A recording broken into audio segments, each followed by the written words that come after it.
ಮೊದಲನೇದಾಗಿ ಶಿಕ್ಷಣದ ವಿಚಾರವನ್ನು ನಾವು ನೋಡುವಂಥದ್ದು ಆದರೆ ವಿದ್ಯಾರ್ಥಿಗಳಿಗೆ ಈ ತಿಂಗಳು ಉತ್ತಮವಾದಂತಹ ತಿಂಗಳಾಗಿರುತ್ತೆ ಅಂತಲೇ ಹೇಳ್ಬೋದು. ನಿಮ್ಮ ದೃಢ ನಿರ್ಧಾರದಿಂದ ಶಿಕ್ಷಣ ಕ್ಷೇತ್ರದಲ್ಲಿ ಈ ತಿಂಗಳು ನೀವು ಉನ್ನತ ಸ್ಥಾನಕ್ಕೆ ಏರುವಂತಹ ಸಾಧ್ಯತೆಗಳಿದೆ ಅಂತಲೇ ಹೇಳ್ಬೋದು. ಇದಲ್ಲದೆ ಗುರು ಹಿರಿಯರ ಮಾರ್ಗದರ್ಶನವು ಸಹಿತ ನಿಮಗಿಲ್ಲಿ ಸಕಾರಾತ್ಮಕ ಬದಲಾವಣೆಯನ್ನು ನಿಮ್ಮ ಜೀವನದಲ್ಲಿ ಈ ತಿಂಗಳು ತರುತ್ತೆ ಅಂತಲೇ ಹೇಳ್ಬೋದು. ಇನ್ನು ಉನ್ನತ ಶಿಕ್ಷಣದಲ್ಲಿರುವಂತಹ ವಿದ್ಯಾರ್ಥಿಗಳಿಗೆ ಈ ತಿಂಗಳು ಮಿಶ್ರ ಫಲ ಅಂತಲೇ ಹೇಳ್ಬೋದು.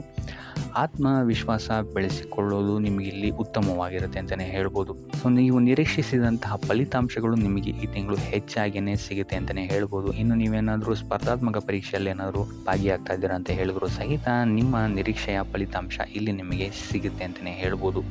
ಆದರೆ ಶಾಲಾ ಮಕ್ಕಳ ವಿದ್ಯಾಭ್ಯಾಸದಲ್ಲಿ ಸ್ವಲ್ಪ ಇಲ್ಲಿ ಅತಂತ್ರವಾಗುವಂತಹ ಸಾಧ್ಯತೆಗಳಿದೆ ಅಂತಲೇ ಹೇಳ್ಬೋದು. ಆದರೆ ಯಾವುದೇ ರೀತಿಯಾದಂತಹ ದೊಡ್ಡ ಸಮಸ್ಯೆಗಳಿಲ್ಲ ಅಂತಲೇ ಹೇಳ್ಬೋದು. ಸೊ ಒಟ್ಟಾರೆಯಾಗಿ ವಿದ್ಯಾರ್ಥಿಗಳಿಗೆ ಈ ತಿಂಗಳು ಅತ್ಯುತ್ತಮವಾಗಿರುತ್ತೆ ಅಂತಲೇ ಹೇಳ್ಬೋದು. ಇನ್ನು ಕುಟುಂಬ ವಿಚಾರಕ್ಕೆ ಬರುವಂಥದ್ದಾದರೆ ಕುಟುಂಬ ವಿಚಾರದಲ್ಲೂ ಅಷ್ಟೇ ಈ ತಿಂಗಳು ಉತ್ತಮವಾದಂತಹ ಸಮಯವಿರುತ್ತೆ ಅಂತಲೇ ಹೇಳ್ಬೋದು. ಸೊ ಹಿರಿಯರ ಆಶೀರ್ವಾದದಿಂದ ನಿಮ್ಮೆಲ್ಲ ಕಾರ್ಯಗಳು ಈ ತಿಂಗಳು ಯಶಸ್ವಿಯಾಗುತ್ತೆ ಅಂತಲೇ ಹೇಳ್ಬೋದು. ಆದರೆ ಎರಡನೇ ವಾರ ಸ್ವಲ್ಪ ಎಚ್ಚರಿಕೆಯನ್ನು ವಹಿಸಬೇಕಾಗತ್ತೆ. ನಿಮ್ಮ ಕುಟುಂಬ ವಿಚಾರದಲ್ಲಿ ಇಲ್ಲಿ ಸ್ವಲ್ಪ ವಾದ ವಿವಾದಗಳು ಹೆಚ್ಚಾಗಬಹುದು.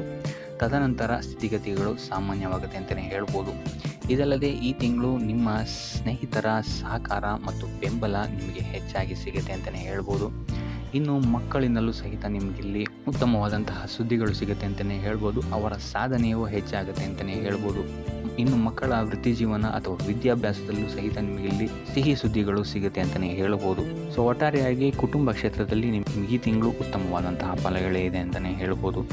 ಇನ್ನು ಆರೋಗ್ಯ ವಿಚಾರಕ್ಕೆ ಬರುವಂಥದ್ದಾದರೆ ಆರೋಗ್ಯ ವಿಚಾರದಲ್ಲಿ ಈ ತಿಂಗಳು ಸಾಮಾನ್ಯ ಫಲ ಅಂತಲೇ ಹೇಳ್ಬೋದು. ಈ ತಿಂಗಳು ನಿಮಗೆ ಸ್ವಲ್ಪ ಮೊದಲನೇ 2 ವಾರಗಳಲ್ಲಿ ಜ್ವರ, ತಲೆನೋವು, ಕಫದಂತಹ ಸಮಸ್ಯೆಗಳು ಸ್ವಲ್ಪ ಬಾಧಿಸುತ್ತೆ ಅಂತಲೇ ಹೇಳ್ಬೋದು.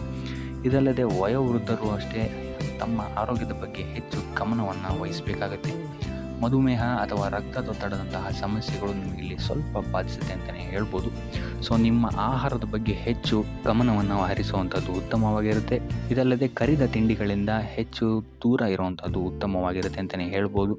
ನಿಮ್ಮ ದೈನಂದಿನ ಕಾರ್ಯಗಳಲ್ಲಿ ಯೋಗ ಮತ್ತು ಧ್ಯಾನವನ್ನು ನೀವು ಇನ್ಕ್ಲೂಡ್ ಮಾಡಿಕೊಳ್ಳುವಂಥದ್ದು ನಿಮಗಿಲ್ಲಿ ಸಕಾರಾತ್ಮಕ ಫಲಿತಾಂಶವನ್ನು ನೀಡುತ್ತೆ ಅಂತಲೇ ಹೇಳ್ಬೋದು. ಇನ್ನು 3ನೇ ವಾರದ ನಂತರ ನಿಮಗಿಲ್ಲಿ ನಿಮ್ಮ ಆರೋಗ್ಯದಲ್ಲಿ ಸ್ಥಿರತೆಯನ್ನು ನೀವು ನೋಡ್ತೀರ ಅಂತಲೇ ಹೇಳ್ಬೋದು. ಇನ್ನು ಇದಲ್ಲದೆ ನಿಮ್ಮ ಪೋಷಕರು ಅಥವಾ ನಿಮ್ಮ ಸಂಗಾತಿಯ ಆರೋಗ್ಯದ ಪರಿಣಾಮವಾಗಿ ನೀವಿಲ್ಲಿ ಸ್ವಲ್ಪ ಖರ್ಚನ್ನು ಮಾಡಬೇಕಾದಂತಹ ಸಾಧ್ಯತೆಗಳು ಬರಬಹುದು ಕೊನೆಯ ವಾರದಲ್ಲಿ. ಸೊ ಸ್ವಲ್ಪ ಆರೋಗ್ಯದ ಬಗ್ಗೆ ಹೆಚ್ಚು ಗಮನ ವಹಿಸುವಂಥದ್ದು ಈ ತಿಂಗಳು ಉತ್ತಮವಾಗಿರುತ್ತೆ.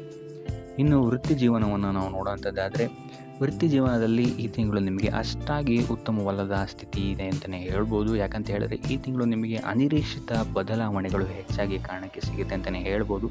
ಸೊ ಇದರಿಂದಾಗಿ ಇಲ್ಲಿ ನೀವು ಸ್ವಲ್ಪ ತೊಂದರೆಯನ್ನು ಎದುರಿಸಬೇಕಾಗಬಹುದು. ಈ ಹಿಂದೆ ಮಾಡಿದಂತಹ ತಪ್ಪುಗಳು ಈಗ ಸ್ವಲ್ಪ ಕಣ್ಮುಂದೆ ಬರುತ್ತೆ ಅಂತಲೇ ಹೇಳ್ಬೋದು. ಸೊ ಇದರಿಂದಾಗಿ ಇಲ್ಲಿ ನಿಮ್ಮ ಮೇಲಾಧಿಕಾರಿಗಳು ನಿಮ್ಮೊಂದಿಗೆ ಸ್ವಲ್ಪ ವಾದ ವಿವಾದಗಳನ್ನು ಮಾಡುವಂತಹ ಸಾಧ್ಯತೆ ಹೆಚ್ಚಾಗಿದೆ ಅಂತಲೇ ಹೇಳ್ಬೋದು. ಇನ್ನು ಇದಲ್ಲದೆ 2ನೇ ವಾರದ ನಂತರ ಇಲ್ಲಿ ನಿಮಗೆ ನಿಮ್ಮ ಕಾರ್ಯಕ್ಷೇತ್ರದಲ್ಲಿ ಕಾರ್ಯದ ಹೊರೆ ಹೆಚ್ಚಾಗುತ್ತೆ ಅಂತಲೇ ಹೇಳ್ಬೋದು. ಅಥವಾ ನಿಮಗೆ ಸ್ಥಾನ ಬದಲಾವಣೆ ಆಗುವಂತಹ ಸಾಧ್ಯತೆಯು ಸಹಿತ ಹೆಚ್ಚಾಗಿದೆ ಅಂತಲೇ ಹೇಳ್ಬೋದು.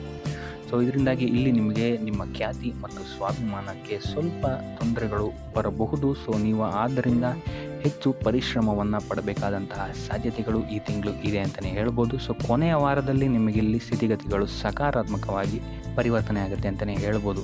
ಇನ್ನು ನೀವೇನಾದರೂ ಕೆಲಸ ಬದಲಾವಣೆಗೆ ಏನಾದರೂ ನೋಡ್ತಾ ಇದ್ದೀರಾ ಅಂತ ಹೇಳಿದ್ರೆ ಈ ತಿಂಗಳು ಅಷ್ಟು ಉತ್ತಮವಾಗಿಲ್ಲ ಅಂತಲೇ ಹೇಳ್ಬೋದು. ಸೊ ಆದಷ್ಟು ಸತತ ಪ್ರಯತ್ನವನ್ನು ನೀವು ಹೆಚ್ಚಾಗಿ ಮಾಡಬೇಕಾಗುತ್ತೆ. ಯಾವುದೇ ರೀತಿಯಾದಂತಹ ಆತುರದ ನಿರ್ಧಾರಗಳಿಂದ ನೀವು ಈ ತಿಂಗಳು ದೂರ ಇರುವಂಥದ್ದು ಉತ್ತಮವಾಗಿರುತ್ತೆ. ಇರುವಂತಹ ಉದ್ಯೋಗದಲ್ಲೇ ಮುಂದುವರಿಯುವಂಥದ್ದು ಸಹಿತ ನಿಮಗಿಲ್ಲಿ ಸ್ವಲ್ಪ ರಿಲೀಫನ್ನು ಕೊಡುತ್ತೆ ಅಂತಲೇ ಹೇಳ್ಬೋದು. ಇನ್ನು ಹೊಸದಾಗಿ ಉದ್ಯೋಗವನ್ನು ಹುಡುಕ್ತಾ ಇರೋಂಥವರಿಗೆ ಈ ತಿಂಗಳು ನಿಮಗೆ ಮಿಶ್ರ ಫಲ ಅಂತಲೇ ಹೇಳ್ಬೋದು. ಸೊ ಸತತ ಪ್ರಯತ್ನದ ಅವಶ್ಯಕತೆ ಈ ತಿಂಗಳು ನಿಮಗೆ ಹೆಚ್ಚಾಗಿ ಇದೆ ಅಂತಲೇ ಹೇಳ್ಬೋದು. ಸೊ ಕಾರ್ಯಕ್ಷೇತ್ರದಲ್ಲಿ ನೀವು ಈ ತಿಂಗಳು ಸ್ವಲ್ಪ ನಿಮ್ಮ ಕೋಪವನ್ನು ಹಿಡಿತದಲ್ಲಿಟ್ಕೊಳ್ಳುವಂಥದ್ದು ಉತ್ತಮವಾಗಿರುತ್ತೆ. ಸೊ ತಾಳ್ಮೆಯೊಂದೇ ನಿಮಗೆ ಈ ತಿಂಗಳು ನಿಮಗೆ ನಿಮ್ಮ ವೃತ್ತಿ ಜೀವನದಲ್ಲಿ ಯಶಸ್ಸನ್ನು ಸಿಗಲು ಸಾಧ್ಯವಾಗುವಂಥ ಏಕೈಕ ಮಾರ್ಗ ಅಂತ ಹೇಳ್ಬೋದು. ಸೊ ಅದರಿಂದ ಕಾರ್ಯಕ್ಷೇತ್ರದಲ್ಲಿ ಹೆಚ್ಚು ಗಮನ ವಹಿಸುವಂಥದ್ದು ಉತ್ತಮವಾಗಿರುತ್ತೆ. ಇನ್ನು ಆರ್ಥಿಕ ಸ್ಥಿತಿಯನ್ನು ನಾವು ನೋಡುವಂಥದ್ದಾದರೆ ಆರ್ಥಿಕ ಸ್ಥಿತಿ ಈ ತಿಂಗಳು ಅನುಕೂಲಕರವಾಗಿರುತ್ತೆ ಅಂತಲೇ ಹೇಳ್ಬೋದು. ಈ ತಿಂಗಳು ನಿಮಗೆ ಹೆಚ್ಚುವರಿ ಆದಾಯ ಹೊಂದಿರ್ತೀರಾ ಅಂತಲೇ ಹೇಳ್ಬೋದು. ಇನ್ನು ನೀವೇನಾದ್ರು ಹೂಡಿಕೆ ಮಾಡಿದರೆ ಇದುವರೆಗೂ ಮಾಡಿರುವಂತಹ ಹೂಡಿಕೆಗಳಲ್ಲಿ ನಿಮಗೆ ಉತ್ತಮವಾದಂತಹ ಲಾಭ ಸಿಗುತ್ತೆ ಅಂತಲೇ ಹೇಳ್ಬೋದು. ಇನ್ನು ಈ ತಿಂಗಳು ನಿಮಗೆ ಸ್ವಲ್ಪ ವ್ಯರ್ಥ ಓಡಾಟಗಳು ಹೆಚ್ಚಾಗುವುದು ಮೊದಲನೇ ವಾರದಲ್ಲಿ. ಇನ್ನು ಎರಡನೇ ವಾರದಲ್ಲಿ ನಿಮ್ಮ ವ್ಯವಹಾರದಲ್ಲಿ ನಿಮ್ಮ ಇಷ್ಟಾನುಸಾರ ಅಭಿವೃದ್ಧಿಯನ್ನು ನೀವು ಕಾಣ್ತೀರಾ ಅಂತಲೇ ಹೇಳ್ಬೋದು. ಇನ್ನು ಕೃಷಿಗೆ ಸಂಬಂಧಿಸಿದಂತಹ ವ್ಯಾಪಾರ ವ್ಯವಹಾರಗಳಲ್ಲೂ ಸಹಿತ ನಿಮಗೆ ಇಲ್ಲಿ ಉತ್ತಮ ಫಲಗಳು ಸಿಗುತ್ತೆ ಅಂತಲೇ ಹೇಳ್ಬೋದು. ಅಧಿಕ ಲಾಭವನ್ನು ಸಹಿತ ನೀವು ಇಲ್ಲಿ ಕೃಷಿಗೆ ಸಂಬಂಧಿಸಿದಂತೆ ಮಾಡ್ತೀರಾ ಅಂತಲೇ ಹೇಳ್ಬೋದು. ಸೊ ಈ ತಿಂಗಳು ನೀವು ಹೆಚ್ಚು ಉಳಿತಾಯದ ಕಡೆಗೆ ಗಮನವನ್ನು ಹರಿಸುವಂಥದ್ದು ಉತ್ತಮವಾಗಿರುತ್ತೆ. ಮೂರನೇ ವಾರದಲ್ಲಿ ನಿಮ್ಮ ಆದಾಯ ಹೆಚ್ಚಾಗುತ್ತೆ ಅಂತಲೇ ಹೇಳ್ಬೋದು. ಭೂಮಿ, ಭವನ, ವಾಹನದ ಖರೀದಿಯನ್ನು ಸಹಿತ ನೀವು ಇಲ್ಲಿ ಮಾಡ್ತೀರಾ ಅಂತಲೇ ಹೇಳ್ಬೋದು. ಇನ್ನು ಸ್ವಯಂ ಉದ್ಯೋಗಿಗಳಿಗೆ ಮೂರನೇ ವಾರದ ನಂತರ ಸಾಕಷ್ಟು ಆದಾಯ ಮತ್ತು ಬೆಳವಣಿಗೆ ಇರುತ್ತೆ ಅಂತಲೇ ಹೇಳ್ಬೋದು.